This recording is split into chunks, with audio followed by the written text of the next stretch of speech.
A pandemia teve efeitos cruéis na segurança alimentar e reverteu muitas tendências de melhora pelo mundo.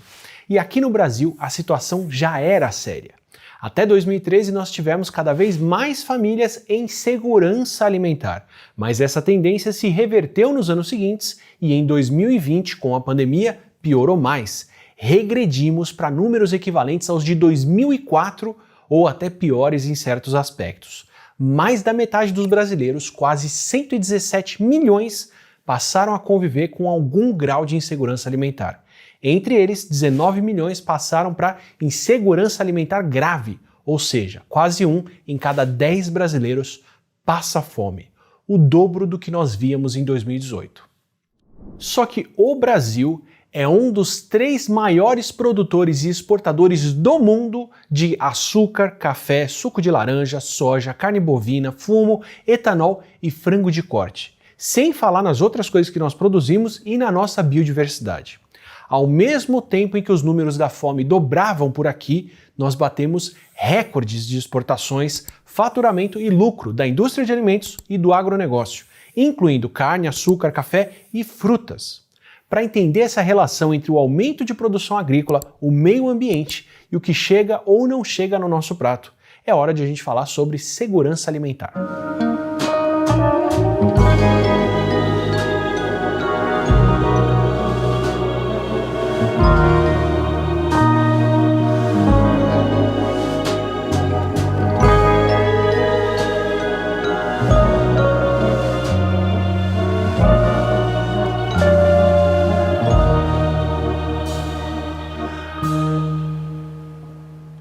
Pensa nas seguintes perguntas.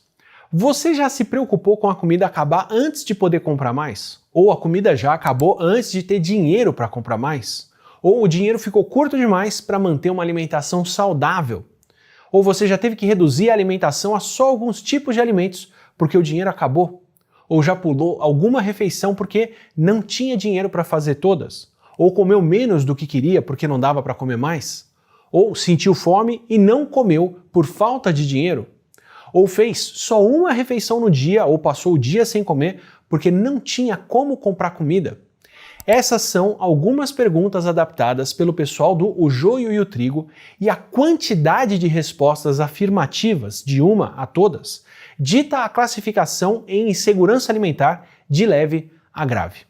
Segurança alimentar, segundo a Organização para a Alimentação e Agricultura, é o que acontece quando as pessoas têm acesso físico, social e econômico à comida suficiente, segura e nutritiva o suficiente para atender a necessidades alimentares e preferências alimentares para uma vida saudável e ativa a todo momento. O que vai envolver desde a produção, transporte, fabricação, venda, consumo e até o desperdício de comida, além do que vem depois disso, que são seus impactos na nutrição, na saúde, no bem-estar das pessoas e no meio ambiente.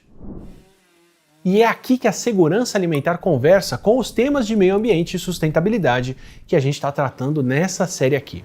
Situações como a que nós vemos no Brasil, que é um país que produz e exporta tanto alimento, mas ao mesmo tempo tem tanta gente passando fome, dependem de políticas públicas e econômicas. Os produtores que têm tido os lucros recordes da abertura são principalmente os exportadores e, na maioria, são produtores de commodities. Commodities são produtos básicos, como a soja, que são feitos numa escala enorme, estocados e usados na produção de outros alimentos. Você pode até comprar soja em grãos ou comprar o açúcar para o seu consumo, mas o grande uso deles é na produção de outros alimentos, seja como ração, no caso do farelo da soja, ou como ingrediente de vários alimentos processados, como tanto o açúcar quanto a soja podem ser. Mais ou menos como acontece com o petróleo. Por isso mesmo, esses são produtos bastante exportáveis, o que se torna uma prioridade ainda maior com a alta do dólar. Enquanto isso, os alimentos que nós comemos, como o arroz, o feijão, o tomate e outros que contribuem para a segurança alimentar, são muito produzidos pela agricultura familiar por aqui, por produtores menores e que são mais voltados para o nosso mercado interno. E essa produção sofre nas duas pontas, De um lado, tem a balança comercial e as políticas de financiamento do Brasil, que favorecem mais a produção de commodities. E por outro, tem a produção de alimentos que depende do ambiente e que pode ser bastante prejudicada pelas mudanças climáticas que a gente está passando e causando. Sim, causando, porque a produção de alimentos, em especial da carne vermelha, pode ter um impacto enorme no ambiente, agora e no futuro. A própria produção, o transporte e o consumo dos alimentos pode prejudicar a segurança alimentar via essa alteração que elas podem causar no ambiente, especialmente com o efeito cumulativo do aquecimento global.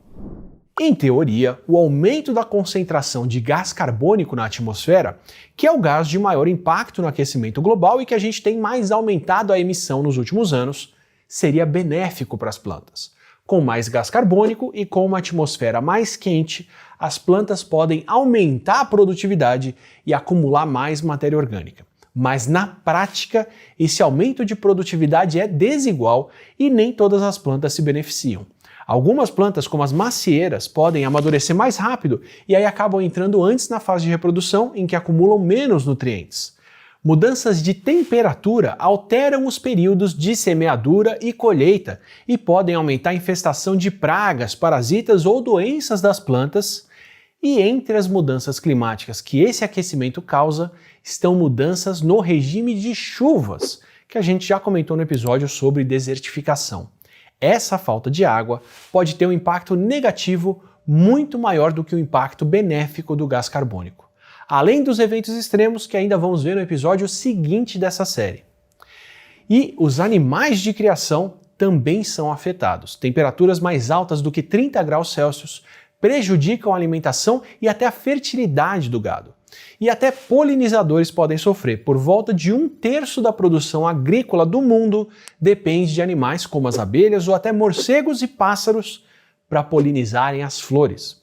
E conforme a temperatura muda, tanto as flores quanto os animais que as reconhecem podem responder de forma diferente e aí saírem de sincronia entre a floração e, por exemplo, o amadurecimento dos insetos. E o pior, esse impacto é mais grave, é mais severo para os pequenos produtores, que são os que inclusive mais sofrem de insegurança alimentar. E isso aumenta o preço da comida. E a própria produção dos alimentos pode ser um processo que acelera esses efeitos. Produzir comida é uma atividade bastante intensa para o ambiente. Além do desmatamento e da irrigação, que a gente já explicou em episódios anteriores, essa produção de alimentos gera gás carbônico e outros gases que também têm o efeito de reter mais calor na nossa atmosfera, como é o caso do metano. E isso acontece tanto por conta das atividades agrícolas e pecuárias que acontecem dentro da fazenda, quanto por conta de demandas externas como a produção de fertilizantes e o processamento e o transporte do que é produzido. Especialmente, como eu já disse, na produção da carne vermelha. Mesmo carnes como a de porcos ou das aves têm um impacto maior para cada quilo produzido do que a grande maioria dos vegetais. Isso porque, nesse caso, pelo menos 2 etapas que concentram o uso de recurso acontecem. Simplificando bem, comer 1 quilo de soja processada consome bem menos recursos do que comer 1 quilo da carne de um animal que precisou de dezenas de quilos de soja para poder crescer. E no caso da carne vermelha, ainda tem um outro agravante. A criação do gado gera muitos gases estufa, como o metano, por causa da fermentação que a comida passa no estômago desses animais, que são chamados de ruminantes, porque no processo de digestão deles, a comida volta do estômago ou dos estômagos para a boca para ser mastigada de novo, para ser ruminada, antes de voltar para o estômago e aí seguir pelo intestino. Esse processo é fundamental para facilitar a fermentação que os micro-organismos que fazem a verdadeira digestão dos ruminantes possam trabalhar.